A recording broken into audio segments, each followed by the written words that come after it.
नमस्कार मित्रांनो, आपले स्वागत आहे सिद्धी समर्थ एज्युकेशनच्या परिवारामध्ये.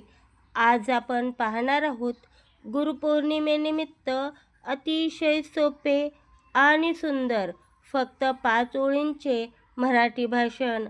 चला तर मग सुरू करूया. नमस्कार मित्रांनो, माझे नाव खुशी आहे. सर्वांना गुरुपौर्णिमेच्या हार्दिक शुभेच्छा. अज्ञानाचा अंधार दूर करून ज्ञानाचा प्रकाश दाखवणाऱ्या व्यक्तीला गुरु म्हणतात.